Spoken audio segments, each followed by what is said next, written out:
Alhamdulillah.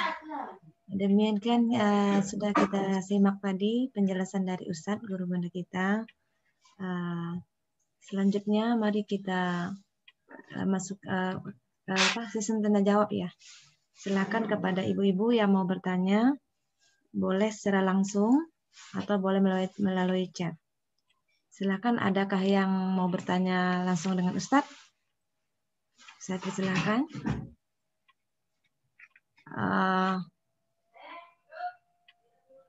Iya, ini ada pertanyaan. Tadi tentang poligami misalnya.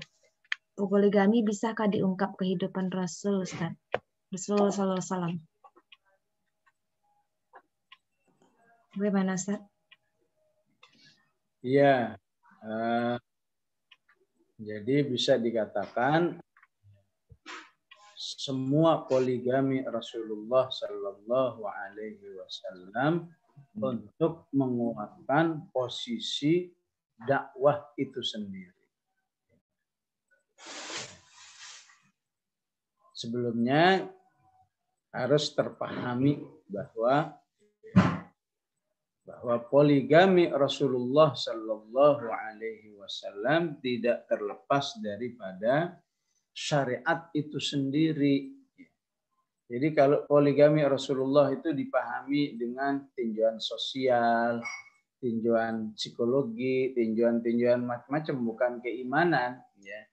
Mau dijelaskan model apa saja, ada aja nanti bantahannya. Misalnya ada penjelasan kalau saja Rasulullah itu memang semata-mata urusan kebutuhan biologis, ya sayanglah menikah dengan Saudah yang usianya 65. Ya. Sayanglah menikah dengan Ummu Salamah yang usianya 60. Ya. Udah nenek-nenek banget ya. Ya. Tapi namanya manusia udah nggak senang, udah dijelasin apa saja masih ada saja. Ya. Alasan ini, alasan itu. Maka yang paling utama adalah ketika kita memang sudah beriman kepada Rasulullah, wa asyhadu anna Muhammadar Rasulullah, maka harus diyakini apapun yang dilakukan oleh Rasulullah itu adalah wahyu dari Allah. Kita nggak bisa memahami dengan tinjauan sosial, kok begini, kok begitu. Nggak akan ada satu jawaban yang memuaskan, walaupun sudah sangat jelas. Apalagi ya yang mungkin proses-prosesnya itu memang kelihatan terasa sebagai sesuatu yang ya sebutlah bernuansa hawa nafsu, ya itu kan kesimpulan kita. Nggak mungkin seorang rasul ya pernikahannya mengarah ke sana, sehingga apa yang dilakukan oleh Rasulullah, wa ma yantiqu 'anil hawa in huwa illa wahyu yuha, itu adalah bagian wahyu dari Allah Subhanahu wa taala. Sehingga walaupun saya jelaskan dari segi usianya kan rata-rata udah lanjut semua ya. Ada aja gugatan manusia. Mau dijelaskan dari segi masalah gadis atau janda, nanti ada aja alasannya. Kan yang gadis cuma satu, yang janda yang 10 semua janda, aslinya 11 ya. Kan ada yang menikah hanya berlangsung 2 bulan, ya. Ada yang sudah lebih awal meninggal seperti Khadijah. Total sebetulnya semuanya 11 ya. Ya begitulah ya. Jadi pernikahannya tidak ada lain adalah penguatan dalam segi penguatan posisi dakwah Rasulullah Sallallahu Alaihi Wasallam. Terlepas kemudian yang dimaksud Rasulullah itu berhasil atau tidak.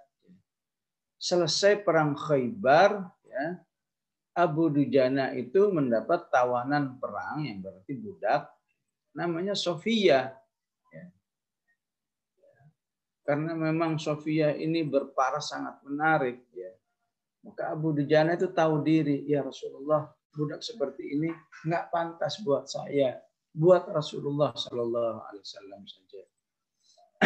Oh baik, diterima oleh Rasulullah dan minta kepada sahabat yang lain, tolong gantiin budak yang lain untuk Abu Dujanah ini, ya.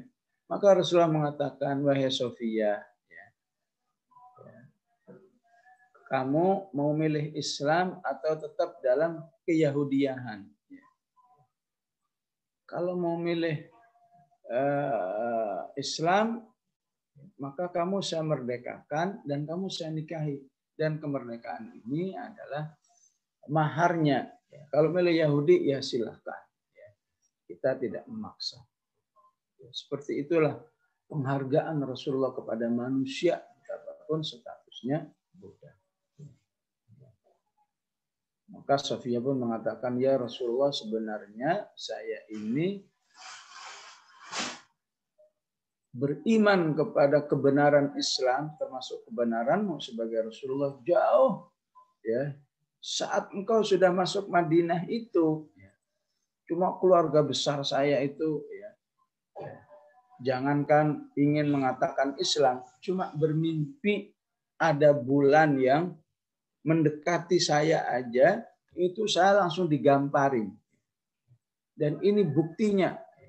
Jadi di pipi Sofia itu ada luka codet yang sangat dalam, yang nggak hilang walaupun sudah sembuh, karena itu tamparan dari keluarganya. Keluarganya tahu yang dimaksud bulan itu adalah Rasulullah. Makanya dia mengatakan, kamu menjadi ratu di Madinah ini, katanya. Jangan ngomong-ngomong gitu lagi. Oleh karena itu keluarganya segera menikahkan dengan yang lain. Cerai dinikahkan yang lain. Saking berupayanya supaya jangan sampai menikah dengan Rasulullah. Tapi takdir Allah nggak bisa dilawan. Pada akhirnya menjadi istri Rasulullah Sallallahu Alaihi Wasallam. Betapapun keluarga besarnya, ya, mantan suaminya, pamannya, wabil khusus orang tuanya, Huyai bin Akhtab, ya. Jadi kalau ibu ada pernah membaca perang Khandaq, wah itu salah satu pemain utamanya adalah bapaknya Sofia ini. Tapi akhirnya dinikahi oleh Rasulullah Sallallahu Alaihi Wasallam. Maksudnya adalah untuk meredam kebencian Yahudi itu kepada Rasulullah Sallallahu Alaihi Wasallam. Ya. Walaupun akhirnya ada beberapa Yahudi yang merasa bangga ketika dari keluarganya dinikahi oleh Rasulullah. Yang lain nggak peduli, mau dinikahin benci-benci aja. Walaupun Safiyah itu sejak jadi istri Rasulullah masih rajin bersilaturahim dengan keluarga-keluarga besarnya yang Yahudi, ya, walaupun mereka masih kafir. Ini salah satu contoh betapa apa yang dilakukan oleh Rasulullah itu untuk memperkuat posisi dakwah. Ya. Dengan Ummu Habibah, bapaknya Abu Sufyan, yang akhirnya berhasil Abu Sufyan masuk Islam. Ya. Dengan Saudah, ya, sebagai satu empati, ya, udah nenek-nenek punya anak banyak, hijrah ke Habasyah, sampai di Habasyah dengan susah payah istrinya meninggal. Menjadi pengungsi itu kan nggak enak.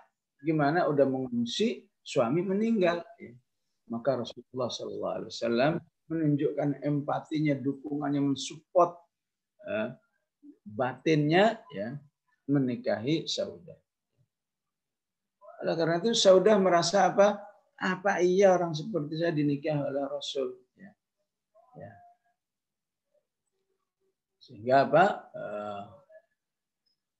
Betul-betul Saudah mengungkapkan berbagai macam pertimbangan kepahitan. Ya Rasulullah, saya ini kan begini. Pokoknya, ya, kamu nggak khawatir menyesal istilahnya. Malah dipuji-puji oleh Rasulullah. Ya. Wanita Quraisy itu nggak diragukan lah. Sayangnya sama suami dan sayangnya sama anak-anak. Khairun sya'in nisa'u Quraisyin raqibnal ibil, ya, ar'ahu liwaladin wa ahnahu liwaladin wa ar'ahu lizaujin bidzati yadiha. Itu pujian Rasulullah kepada setiap ya calon-calon istrinya yang jauh lebih tua dari Rasulullah SAW. Wanita Quraisy nggak diragukan lagi perhatiannya sama suami, perhatiannya sama anak-anak. Ya begitulah ya. Yang satu tawadhu, yang satu mengangkat, begitulah kehidupan dalam Islam. Ya. Allahu a'lam. Ya, itulah kalau bicara tentang Rasulullah seperti itu. Ya, tentu kalau bicara syariat poligami khusus, ya, tentu majalnya, peluangnya harus lebih luas lagi, insyaallah. Allahu a'lam. Alhamdulillah, jazakallah khair Ustaz atas jawabannya, penjelasannya. Alhamdulillah, sepertinya ada Ibu Raihanani Bahar ya, sudah mengangkat tangan tadi. Kepada Ibu Raihanani, silakan jika ingin bertanya kepada Ustaz secara langsung. Ibu Raihanani, mana ya? Silakan, silakan ya. Ibu. Ya, assalamualaikum warahmatullahi wabarakatuh, Ustaz. Waalaikumsalam. Mau tanya tentang budak, Ustaz. Sebenarnya terutama pada saat ini, apakah masih ada budak atau di masa itu yang dimaksud dengan budak itu yang mana di kehidupan yang disampaikan di sini? Jadi budak yang benar-benar tinggal di rumahnya dan melayani apa dan sebagainya gitu, Ustaz. Makna tentang budak di masa itu dan yang sekarang. Terima kasih, Ustaz. Baik, perbudakan yang diistilahkan dengan al-milkul yamin ya, milkul yamin istilahnya dalam bahasa Arab dan dijadikan istilah Al-Qur'an, mimma malakat aymanukum, atau dengan istilah al-ima ya, al-abid wal ima, itu merupakan aslinya peraturan tidak tertulis dari umat manusia yang ada pada zamannya. Peraturan tidak tertulis yang berlaku pada manusia pada zaman.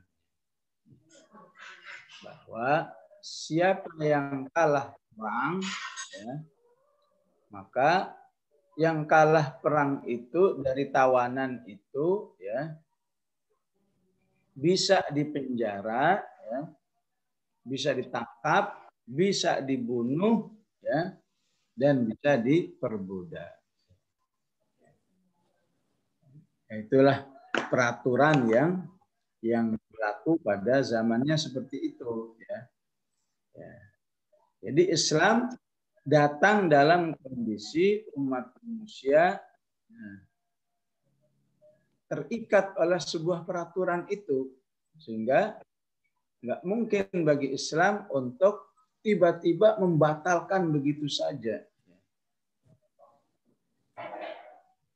Sebagaimana dikatakan misalnya di ayat keempat surat Muhammad, ya, hatta idza athkhantumuhum fashuddul wathaqa fa imma mannan ba'du wa imma fida'an hatta tad'al harbu awzar. Dalam sebuah perangan itu ya, peraturannya memang begitu. Siapa yang kalah perang, ya, maka yang menang itu bisa memperlakukan yang tertawan itu sebagai budak atau sebagai tahanan atau ya, dilepaskan begitu saja. Imaman namba'du, seperti Rasulullah melepaskan tawanan perang yang notabene menantunya sendiri, Abul As bin Rabi'. Imma fidaan, atau dikasih syarat kalau kamu bisa bayar sekian atau mengajarkan ilmu tertentu, kamu bisa merdeka. Maka Islam pun ikut ya menikmati peraturan itu. Setiap menang perang, maka otomatis ya orang-orangnya yang kalah itu jadi budak, ya. Dan ketika yang jadi budak itu wanita, maka Allah sampai membenarkan bahwa dia bisa berstatus seperti istri. Tapi dalam Islam, ya, walaupun membenarkan adanya perbudakan, dan Islam sendiri otomatis juga memberlakukan ketika menang dalam perang-perang itu, ya, tapi di sisi lain disyariatkan berbagai macam amal-amal soleh, ya, yang mengarah kepada, yang mengarah kepada habisnya perbudakan itu dalam kehidupan manusia. Mensyariatkan berbagai macam momen, sangat banyak momennya, yang akan menjadikan budak itu lama-lama habis, nggak ada lagi. Karena ketemu Islam, maka akan menghadapi sistem orang itu akan terlepas dari status kebudakan. Misalnya apa? Sistem salah satu amal soleh yang sangat dicintai oleh Allah adalah memerdekakan budak. Maka jadilah orang-orang soleh yang ada, Abu Bakar, Umar, ya, uangnya itu hanya untuk membeli budak dan kemudian dimerdekakan. Karena Allah sendiri mengatakan, ya, ada syariat.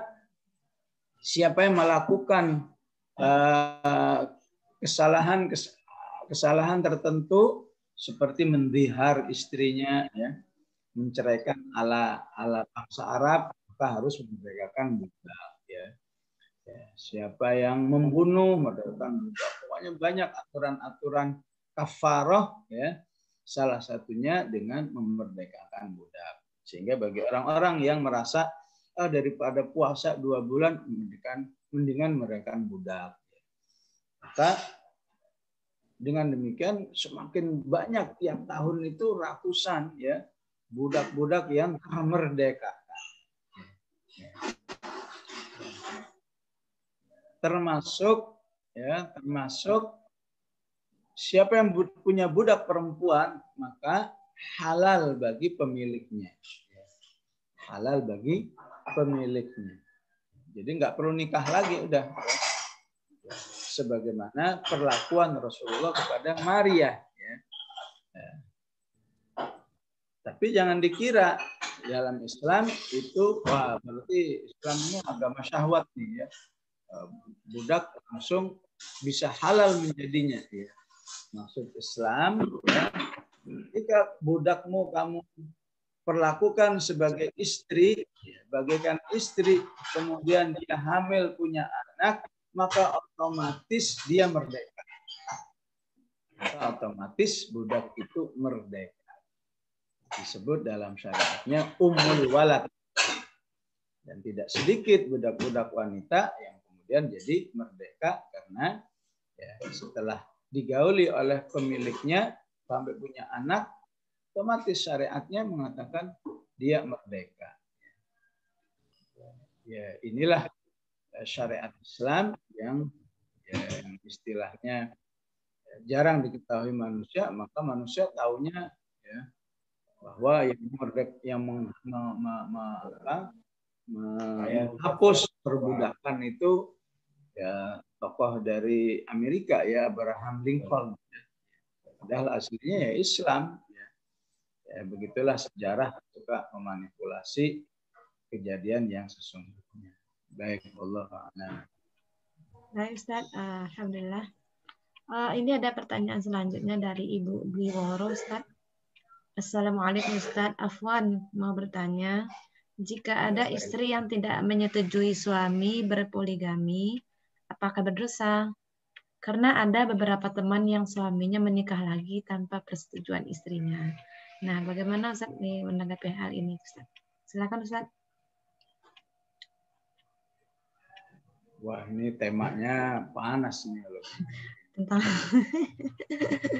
pernikahan rame nih, Mas, pernikahan.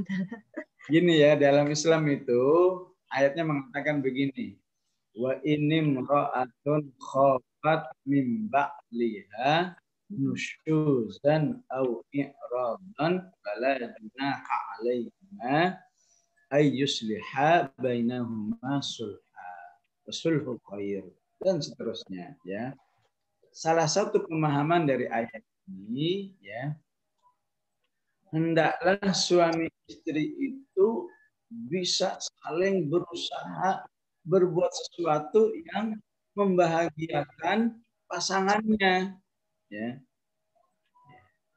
Semua harus begitu, harus saling, ya. Makanya di sini disebut suami dengan ba'al, ya. Biasanya kan istri yang biasanya suami itu zauj, ya. Tapi di ayat ini, khusus di ayat ini disebut ba'al. Bahwa suami yang soleh dalam Islam itu, ya, yang selalu ingin membahagiakan istrinya. Termasuk, ya, ketika dia tahu bahwa istrinya ini pasti nggak siap kalau dimadu, maka sifat ba'alnya akan mengatakan, baik, saya tidak akan melakukan itu karena saya ingin tampil sebagai ba'al. Sebagaimana Nabi Ibrahim disebut dengan ba'al, wa hadza ba'li syaikha. Istri juga punya semangat yang sama. Demi kebahagiaan suami saya siap, ya, melakukan apa saja, termasuk, ya, kalau saja suami saya ingin menikah lagi. Kalau itu memang membuat dia bahagia, silahkan. Gitu, ya. Itu semangatnya, itu aslinya begitu semangatnya. Ya. Adapun dalam kenyataannya, siapa yang paling tampil, dialah yang terbaik di sisi Allah. Ya. Di realita lapangannya, ya, niatnya memang begitu. Di realita lapangannya, ya, begitu suaminya, ya, menyatakan saya ingin nikah lagi, langsung mewek misalnya, oh ya sudah, berarti suami istri saya ini nggak siap, saya tidak ingin menyakiti karena bab ini, ya sudah, dia rela, ya udah tutup bab ini, ya demi menjaga perasaan, ya, perasaan istrinya. Maka disinilah yang unggul berarti pihak suami, ya, di sisi Allah. Bisa jadi sebaliknya, ya, dan tidak sedikit, ya, suami nggak kepingin, nggak apa, tapi ada seorang istri yang tahu, biasanya suami itu senangnya begitu, ya, nikah lagi, suaminya nggak ada terlintasan apalagi keinginan, disuruh-suruh mulu, ya. Ayah kalau mau nikah lagi silahkan, apa perlu saya carikan, dan seterusnya, ya. Demi untuk menunjukkan pelaksanaan ayat ini. Ya, demi untuk membahagiakan. Kalau memang begitu, kalau ini memang kemauanmu, ya udah, saya akan nikah lagi. Maka dalam kondisi ini, istrilah yang paling berprestasi di sisi Allah Subhanahu wa Ta'ala. Jadi dalam bab ini kembali, ayyukum ahsanu amal. Siapa yang tampil paling baik di sisi Allah Subhanahu wa Ta'ala. Ya, walaupun para wanita, ya, jangan maksa-maksain diri ahsanu amala, ya. Jangan sok jagoan, wah saya siap, ya.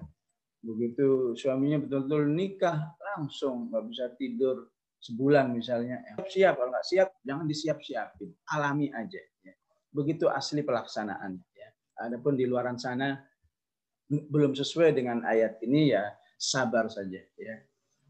Ilmu Islamnya begitu. Ya. Kalau sudah tahu nggak siap, ya jangan dipaksain, karena memang, ya, Allah ta'ulu itu maknanya dua, ya. Dzalika adna Allah ta'ulu. Ayat ta'adud kan ditutup dengan dzalika adna Allah ta'ulu. Dzalika adna Allah ta'ulu itu bisa bermaksud motivasi, ya, bisa dimaksud larangan, ya. Ya. Jadi kalau dengan arti larangan, Allah ta'ala artinya kalau kamu menikah satu orang, berarti kamu terlepas daripada penyimpangan dalam bentuk ketidakadilan. Ya, pasti wong satu, ya. Berarti dari situ ini motivasi supaya jangan. Ibnu Abbas yang lain mengatakan enggak, Allah ta'ulu itu dari kata ilah. Ya. Yang hafal surat At-Taubah ada kata ilah. Ya. In khiftum ailatan fasawfa yughnikumullah. Ailah itu artinya apa? Ya. Kemiskinan. Ya. Kalau dengan Allah ta'ulu artinya kemiskinan, agar kamu tidak miskin, maka pemahamannya tambah istri, tambah rizki. Tambah anak, tambah rizki. Ya, seperti itu. Ya, jadi silahkan yang memang nggak siap ya udah pakai penafsiran ya supaya suaminya tidak terjerumus kepada ketidakadilan yang memang ada hukumannya nanti di akhirat bagi yang tidak adil terhadap istri-istri. Ya. Yang siap ya udah pakai penafsiran Ibnu Abbas yang dikuatkan oleh Al-Imam Asy-Syafi'i bahwa di balik nambah keluarga, nambah rezeki. Alhamdulillah. Alhamdulillah. Tampaknya kalau masalah macam pernikahan masih ini banyak ini Ustaz. Antrian pertanyaan, tapi sementara waktu sudah 7.30. Bagaimana nih Ustaz? Ya, Antrian dulu deh nanti. Hah? Ya, cukup dulu nanti kalau mau cukup dulu. Ini antrian pertanyaan tentang pernikahan banyak ini Ustaz. Saya kayaknya pada semangat kalau bertanya tentang masalah ini. Ya, silakan ya, kalau mau diagendakan sesi khusus tanya jawab pernikahan dan perjodohan ta'aruf Ustaz ya. Karena banyak ini yang bermasalah dengan yang mau ta'aruf, yang mau ini, banyak nih Ustaz yang mau ditanyakan. Ya Ustaz, alhamdulillah karena tadi Ustaz sudah menyampaikan bahwa cukup dulu sampai di sini. Mudah-mudahan nanti kita ada sesi tanya jawab khusus ya tentang masalah pernikahan ini atau perjodohan. Alhamdulillah demikianlah penyampaian dari Ustaz kita, guru kita tentang tafsir surah Maryam 2 surat tadi ya. Semoga bermanfaat, ilmunya barokah dan bisa diamalkan dan bisa dipahami oleh kita bersama. Amin ya rabbal alamin. Selanjutnya mari kita tutup kajian tafsir kita hari ini dengan doa. Kami mohonkan kepada Ustaz untuk menutup kajian ini dengan doa. Silakan Ustaz. Bismillahirrahmanirrahim. Alhamdulillahirabbil alamin. Allahumma shalli wa sallim ala sayyidina Muhammad wa ala ali sayyidina Muhammad. Allahumma afina wal muslimin. Sallimna wal muslimin wahfazna wa iyyahum min syarri masaibid dunya wad din. Ajjil lana wa lahum bil faraj ya arhamar rahimin.